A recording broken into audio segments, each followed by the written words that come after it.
So the story behind me getting this set is that I've been looking for a Maithwaite station, the wooden railway version, to use in one of my episodes. And I really could not find a Maithwaite station on its own when I was looking for it on eBay and Facebook Marketplace. And I was just about to give up my search and try to see if I can find myself a Tomy or Trackmaster version when I remembered that Maithwaite station was included in a set way back in 2009 called the Speak and Greet Oval Set, which is a Talking Railway set that was, I guess, loosely related to the Great Discovery, maybe. And I was looking for Maithwaite on its own because I thought that that was probably the most easiest way to find it, and I just needed the station itself. But I then looked up Maithwaite station, or the Speak and Greet Oval Set, on eBay, and I found one. I found one, only one, but it was the complete set. Not new in the box, but was used and a bit worn, but at least it was the complete set. So the price of the set was a bit higher than what I would have liked, but it was the only set I could find, and the only way that I found that I was able to get Wooden Railway Maithwaite station, which was definitely not a common Wooden Railway destination, and I really can only name one Wooden Railway community member who has it, which is Thomas Wooden Railway, because he is beginning to now have everything. So this is it right here. This is the box. Obviously, it's not new in the box, but it is certified USDA organic, so that's good. Some Nature Nate's Honey Company. Oh, that's nice. I do like when sellers on eBay use repurposed box. See what random boxes I can have. So let's open this up.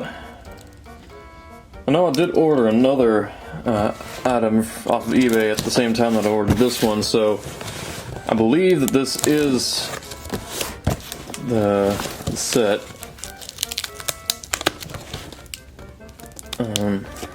As it said, from the same location that I remember the set coming from. Okay.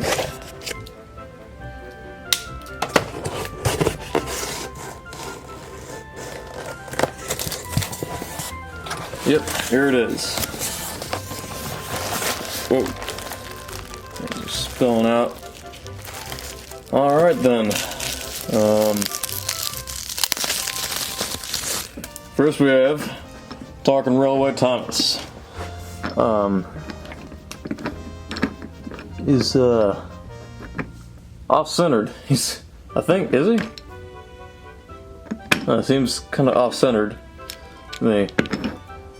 Oh yeah, just a regular looking Thomas with the golden magnets. Now I personally wasn't there is something up with this Thomas. He's crooked and he won't stand up correctly, I think. Oh, I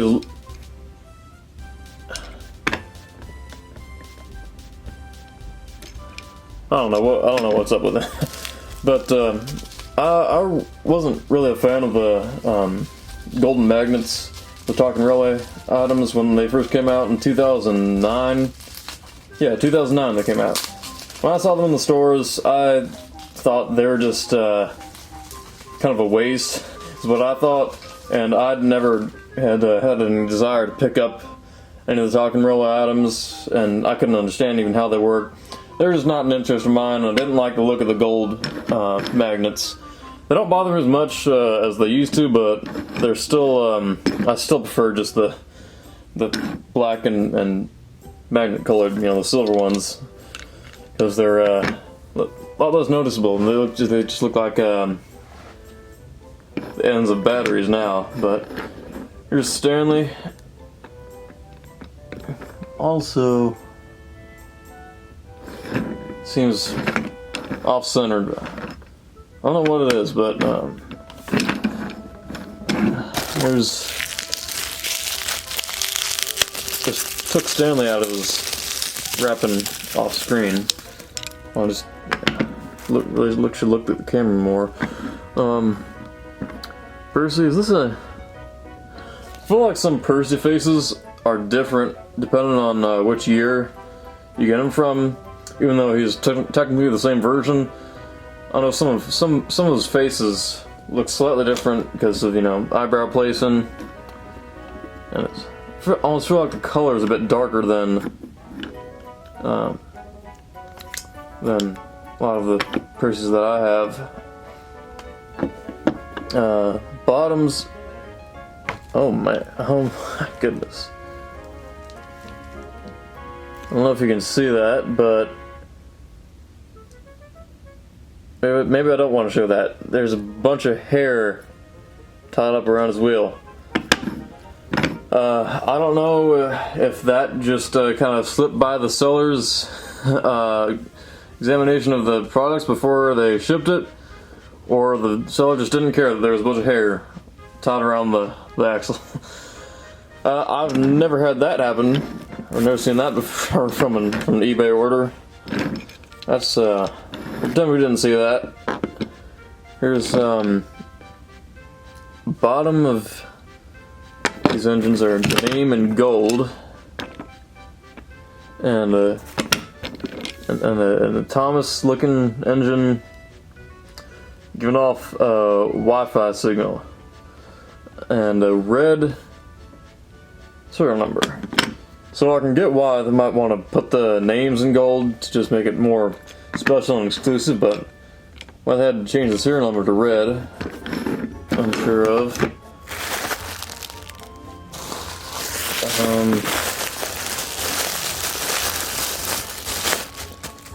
And the tree, because we can always use to add more trees. I think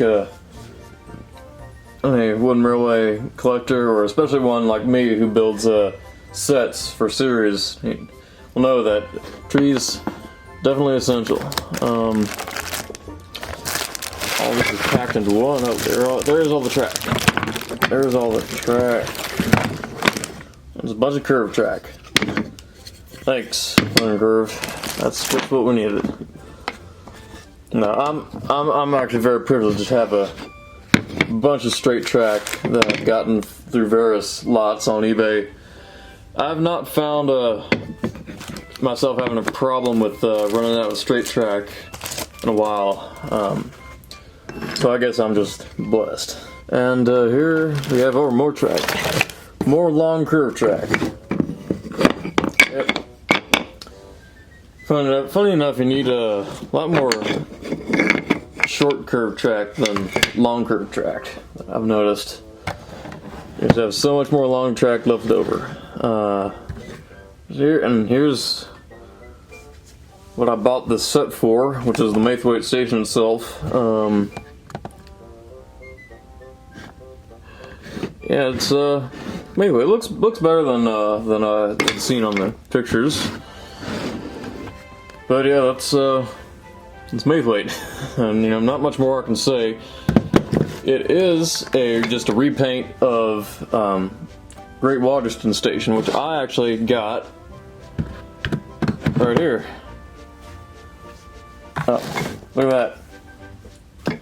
Yeah, I got Great Waterston Station back in 2015 or 16. It's one of those.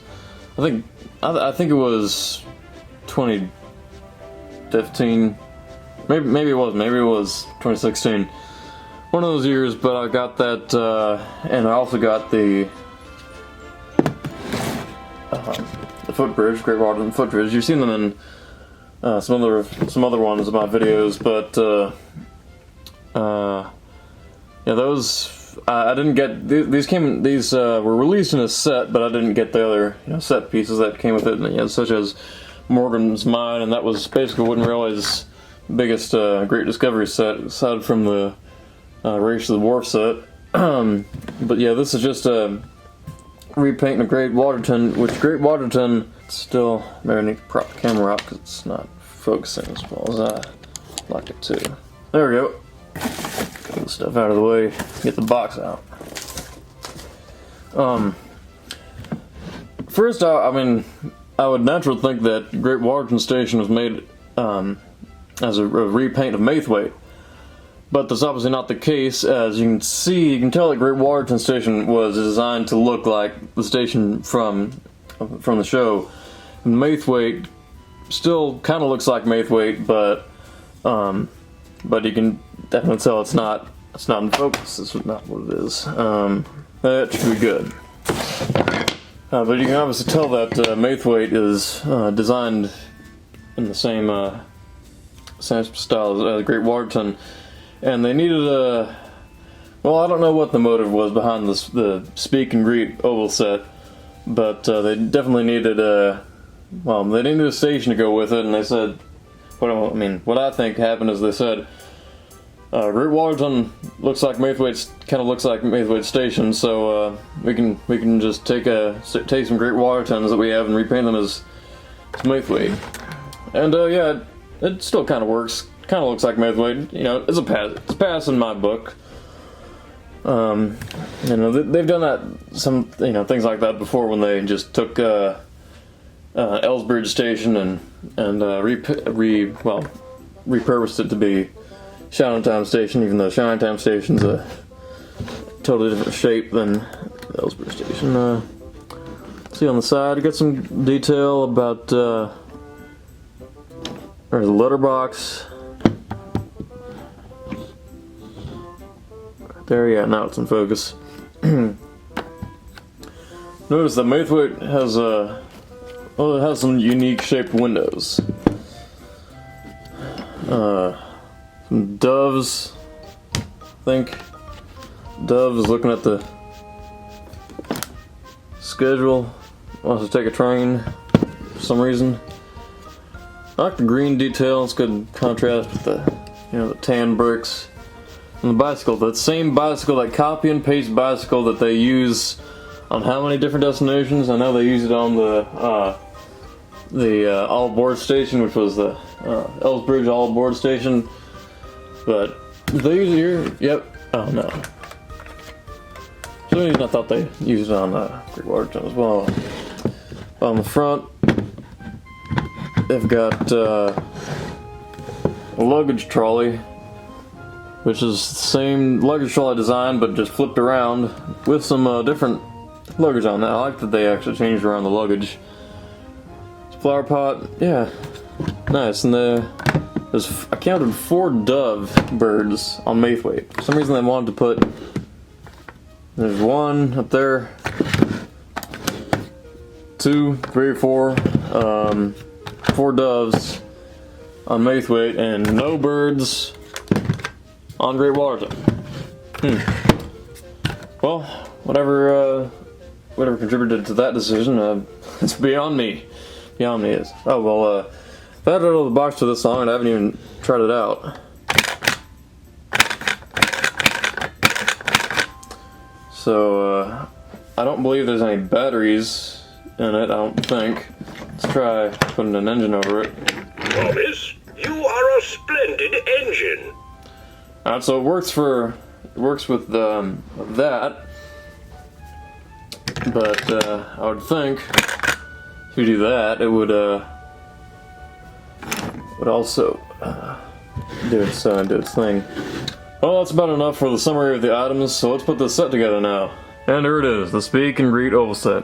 What do I think about this set? Well, I can seriously say that it's an oval set.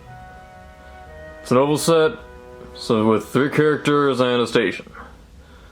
So, not much more I can say about that. I mean, it's got got some good characters. Got Thomas and Percy. Maybe they could have thrown in some not as common characters. Maybe this is a chance to throw in Talkin' Roller Series Duck and Mighty Mac that got canceled, unfortunately. But it's Talkin' Roller oval set. What more can I say? I guess my thoughts on the Talkin' Roller line. It's it was a failure basically with customers, and I know that I'd never had any desire to get Talkin' Roll in, neither did my parents. It served as the only function of the destinations saying the character's name. So I think that was a waste of money and resources on Learning Curve's part. But if I was working for Learning Curve's production company, I really would not have gone through with the Talkin' Roll series idea. because it's just unnecessary and practically pointless, and was a failure on Learning Curve's part, and went nowhere. So definitely not the worst thing Learning Curve's done, but I think it was just a waste of, like I said, money and resources on their part to create something that never caught on. So that was unfortunate, but it happens sometimes. So in terms of the set, what would I rate this set? Well, it's an oval set. Oval set with a station with a function, a unique station which you couldn't get anywhere else. So you know, I don't know. It's an oval set with a station, so I almost want to just give it a 10 out of 10 because it executed what it was meant to be. You know, an oval set's an oval set, so you know what? Why not? 10 out of 10. It's speaking of an oval set, obscure set that not a lot of people have or hear about a lot, and it's fine. It's an oval set. That's the main point of it. It's an oval set.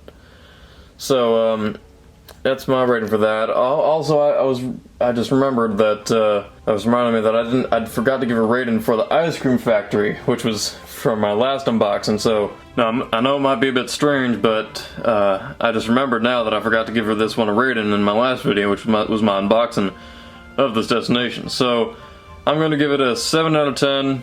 Got a function that I really like to play with when I used to have this destination before I had to give it away because of the lead paint in it. Sir Handel, it's always nice. We always like Sir Handel. They put some effort into it. It's a quite large destination, which is always nice, I think. But still lacks a lot. Lacks some walls that could have been put in there, and they could have cut back on the plastic, definitely. So for that, I'll just give it a 7 out of 10. So there's my little bonus review item rating in here. Which, speaking of bonus items, if you made it this long in the video, I have another item right here that I'm gonna unbox, which is I didn't think was quite worthy of its own video, so I'll just throw it in here for if you want to stay in and watch that. Alright, so you don't even know what this item is, so maybe you can make some guesses as to what it is. It's another item that's a bit obscure and was definitely a known item back when it was released. It was in the yearbook for the year it was released, but I don't hear many people talking about it, nor do I see it in many collections.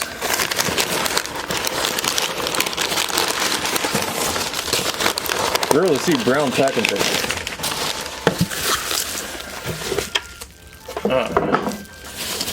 But wow, this is bigger than I thought it was going to be.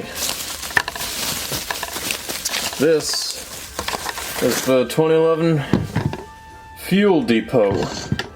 Yeah, so this is an item that I saw in the yearbook for 2011, and then after that, I didn't see it in stores. I don't believe I saw it in any stores, but I was always a bit intrigued by it and liked the look of it. So now I finally have it in here. There's a lot of screws on the bottom, and these two wood pieces are loose. This came with a diesel and a barrel car, which you're supposed to load a fuel barrel on the back of here, and then tips it into the. Well, I could do that with. Oh, it's over there. Well, maybe not. It has this function where if you push this down, the fuel in the tank goes down. You can tell they learned from putting real liquid in their items, like they did with like the water tower or the aquarium cars, because that eventually did evaporate. And now the items, this part's wooden here. Almost all this is plastic, aside for the sides of this part here, and then these tanks of plastic, which I think that at least this one could have been made out of wood, and just they could have hollowed it out. This one, yeah, I don't know, but overall, yeah, I think I just wanted this to, have as part of my sets. I think I'll be using it quite a lot. But an item that I was particularly really interested in when it came out, I was just only mildly interested in it. But yeah, that's this one that I just decided to throw into this video. This item, I guess I should give a rating on this 7 out of 10, maybe, because I think I definitely could have used some more wood on it. But aside from that, it makes up for what it is, and I add some more destinations and set pieces to your Dieselworks set if you're gonna make one. I would prefer actually if this part was detachable, because you could just have that as something that's lying around your set, or maybe you can if you like this screw, and then maybe there's a screw. Yeah, there's a screw underneath this piece. So if you unscrew that and undo those screws, you can take it out. So yeah, I actually do like that. So I'll probably be taking this piece off and then using it around my sets in my series when that does end up getting released, because I'm working on the second season of my series, which I want to get out as soon as I can. But like I've said, if you ever have been trying to create a series like I have, which requires all the sets and the production that I put into it, takes a lot longer of a time than you think. So whenever that'll be released, you'll definitely be seeing this piece in there.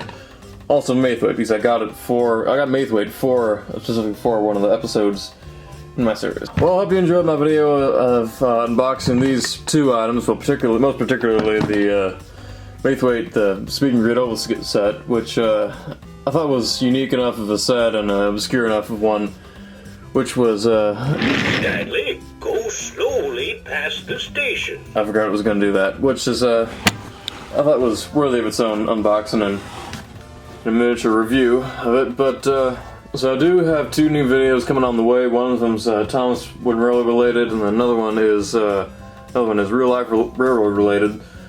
And I think you'll like both of them. So till next time, I guess. Stanley, you have done a very good job. You've done a really good job of watching this video the entire way through.